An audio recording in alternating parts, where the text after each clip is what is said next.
DNA मित्रों, Indigo और Luthra brothers के अलावा एक और नाम है जो इस समय जबरदस्त चर्चा में है, बाबर। मित्रों, वैसे तो एक निरर्थक शब्द है, लेकिन इन दिनों देश का सर्वाधिक चर्चित शब्द बना हुआ है। कोई बाबर के नाम पर नई बाबरी बना रहा है तो कोई टॉयलेट बनवा रहा है। ये दोनों वर्ग अपने अपने तरीके से एक आक्रांता को चर्चा के केंद्र बना रहे हैं। दोनों तरीके के लोग अपने अपने तरीके से सद्भाव को नुकसान पहुंचा रहे हैं। तो आज हम आक्रांता बाबर को चर्चित बनाने वाली इस सोच की वैचारिक मरम्मत करेंगे। बाबर को सबसे ज्यादा चर्चित बनाया है हुमायूं कबीर ने। वैसे आज से 15 दिन पहले हुमायूं कबीर को कोई नहीं जानता था, लेकिन नई बाबरी वाले उन्मादी प्रोजेक्ट ने बाबर के साथ हुमायूं कबीर को भी चर्चा के केंद्र में ला दिया है। डीएनए मित्रों, 6 दिसंबर को नई बाबरी की नींव रखने के बाद हुमायूं कबीर अब दोनों हाथों से चंदा बटोर रहे हैं। कट्टरपंथियों ने अपना दिल और तिजोरी दोनों ही हुमायूं कबीर के लिए खोल दिए। 6 दिसंबर को बेलडांगा में सिर्फ नई बाबरी प्रोजेक्ट्स की नींव नहीं रखी जा रही थी, कट्टरपंथियों के इस ड्रीम प्रोजेक्ट को पूरा करने के लिए चंदा भी लिया जा रहा था। हुमायूं कबीर की टीम ने चंदा लेने के लिए 11 पेटियां लगवाई थी, ऑनलाइन पेमेंट के लिए QR कोड लगाए थे। कट्टरपंथियों की तिजोरी से कितना धन इन पेटियों में पहुंचा है, अब उसकी गिनती चल रही है। नोट गिनने वाली मशीनों की मदद ली जा रही है। 11 दान बॉक्स में से 6 की गिनती हो चुकी है। इसमें करीब 66 लाख रुपए मिले हैं। करीब 2 करोड़ 5 लाख रुपए ऑनलाइन चंदा मिला है। यानी अब तक हुमायूं कबीर हैं, उनके नई बाबरी प्रोजेक्ट को 2 करोड़ 71 लाख रुपए का चंदा मिल चुका है। आक्रांता बाबर के कट्टरपंथी की निशानी को फिर खड़ा करने के लिए विदेश से भी चंदा आ रहा है। इनके लिए 6 दिसंबर को बेलडांगा में विदेशी अतिवादियों को भी बुलाया गया था, लेकिन फिलहाल ऑनलाइन डोनेशन कानूनी पचड़े में फंस गया है।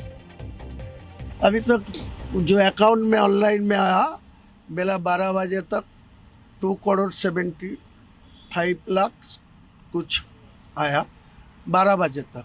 कैश बेला कल शाम तक जो काउंट किया वो 67 लाख 75,000 हुआ। विदेशी से फंड देने के लिए मुझे बहुत फ़ोन आया, लेकिन वो ले पाया नहीं। बाहर से फोन डायरेक्ट तो अकाउंट में लेना चाहिए। फिलहाल हुमायूं कबीर कोलकाता में है, इसलिए 2 दिन नोटों की गिनती बंद रहेगी। जब वो वापस बेलडांगा जाएंगे तब फिर बाकी बॉक्स के नोट निकाले जाएंगे और फिर से गिनती शुरू होगी। डीएनए मित्रों, स्वामी विवेकानंद ने कहा है कि कट्टरता धर्म का नहीं, अज्ञानता का लक्षण है। धर्म तो प्रेम है, करुणा है, उदारता है। आक्रांता बाबर के नाम की चर्चा, बाबर के कट्टरपंथ की निशानी को फिर से खड़ा करने की साजिश, यह अज्ञानता से उपजा कट्टरपंथी है। ऐसा हम क्यों कह रहे हैं, अब इसे समझिए। आपको अयोध्या का धन्नीपुर गांव याद होगा। 9 नवंबर 2019 को सुप्रीम कोर्ट ने अयोध्या विवाद में फैसला सुनाते हुए उत्तर प्रदेश सुन्नी सेंट्रल वक्फ बोर्ड को 5 एकड़ जमीन दी थी। 3 अगस्त 2020 को अयोध्या प्रशासन ने कोर्ट के फैसले के मुताबिक धन्नीपुर में 5 एकड़ जमीन सुन्नी सेंट्रल वक्फ बोर्ड को ट्रांसफर कर दी। धन्नीपुर में मस्जिद बनाने के लिए जो कमेटी बनाई गई, उसने मस्जिद का मॉडल और नक्शा जारी किया, लेकिन आज तक इस पर काम शुरू नहीं हुआ। डीएनए मित्रों, पता है ऐसा क्यों हुआ? क्योंकि चंदा ही नहीं मिल रहा है। रिपोर्ट्स के मुताबिक मस्जिद कमेटी ने चंदे के लिए मस्जिद का नाम इस्लाम के आखिरी पैगंबर मोहम्मद बिन अब्दुल्ला के नाम पर रखने का ऐलान किया, लेकिन अब भी इतना चंदा नहीं मिला कि काम शुरू हो सके। सोचिए, अगर चंदे का आधार धार्मिक विश्वास ही होता तो हुमायूं कबीर के नई बाबरी प्रोजेक्ट से ज्यादा चंदा धन्नीपुर में बनने वाली मस्जिद को मिलता, लेकिन ऐसा हुआ नहीं है। 2019 से 2025 तक 6 साल में धन्नीपुर मस्जिद के लिए करीब 3 करोड़ रुपए का चंदा मिला है।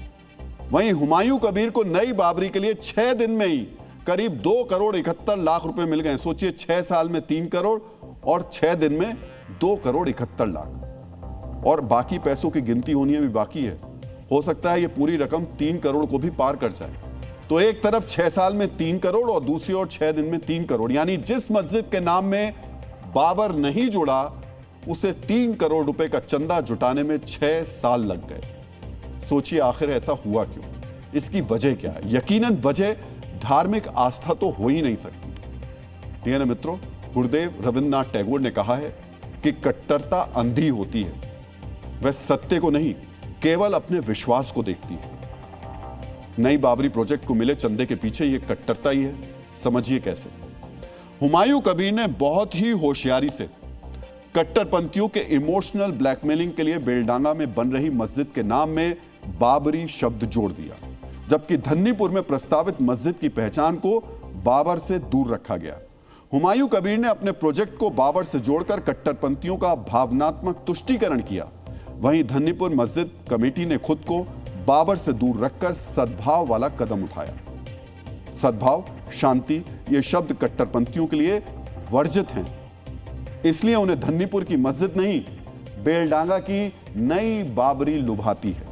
इसीलिए उन्होंने धन्नीपुर की मस्जिद के लिए नहीं, हुमायूं कबीर की नई बाबरी के लिए अपना खजाना खोल दिया। डीएनए मित्रों, सवाल यह है कि आखिर बाबर आज चर्चा में क्यों है? क्यों 500 साल बाद भी देश में बाबर की फैन फॉलोइंग इतनी बड़ी है? यह बड़ा सवाल है, क्योंकि अच्छे प्रशासक को तो इतिहास सदियों तक याद रखता है, लेकिन बाबर, उसे क्यों याद रखा जाए? समझिए। बाबर के राज में भारत में शांति नहीं रही। इतिहासकार बाबर के राज को झगड़ते सरदारों का समूह कहते हैं।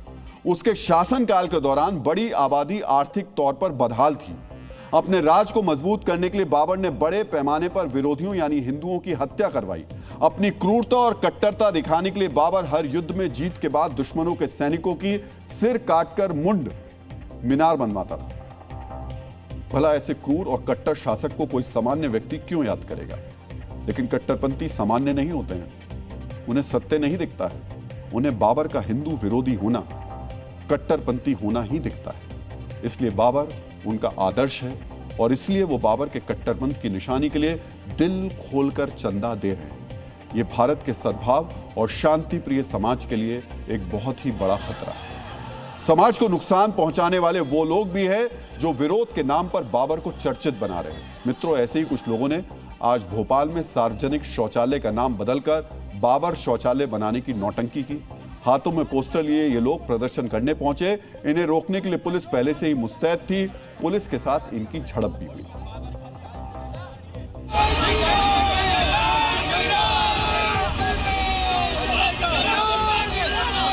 बाबर के नाम से अगर मस्जिदों का निर्माण करोगे तो कतई बर्दाश्त नहीं होगा। हुमायूं के नाम से मस्जिदों का निर्माण करोगे, बर्दाश्त नहीं होगा। टीपू सुल्तान के नाम से मस्जिदों का निर्माण करोगे, बर्दाश्त नहीं होगा। बंगाल वाली बाबरी भी वो कब्रगाह बनेगी जिसने उसका निर्माण करना प्रारंभ किया है। बाबर कोई राष्ट्रभक्त था, देशभक्त था, जो आप बाबर के नाम से शौचालय बनाने से अनुमति नहीं देगी? बनना चाहिए, बिल्कुल बनना चाहिए। पुलिस की चौकसी के कारण प्रदर्शनकारी सार्वजनिक शौचालय पर बाबर शौचालय वाला पोस्टर नहीं चिपका पाए, लेकिन अपने इस काम में इन्होंने बाबर को चर्चा में जरूर ला दिया। डीएनए मित्रों, समझिए, बाबर के कट्टरपंथ की निशानी को फिर से खड़ा करने वाले, उसके लिए चंदा देने वाले कट्टरपंथी और बाबर के नाम पर विरोध प्रदर्शन का दिखावा करने वाले ये सभी लोग समाज के लिए हानिकारक हैं, क्योंकि समर्थन और विरोध के नाम पर ये दोनों वर्ग बाबर को फिर से चर्चा के केंद्र में ला रहे हैं। हालांकि विरोध की शुरुआत बाबर की निशानी बनाने की प्रतिक्रिया के तौर पर हुई, इसलिए जरूरी है कि कट्टरपंथियों को रोका जाए ताकि विरोध के नाम पर होने वाला ये रिएक्शन भी रुके।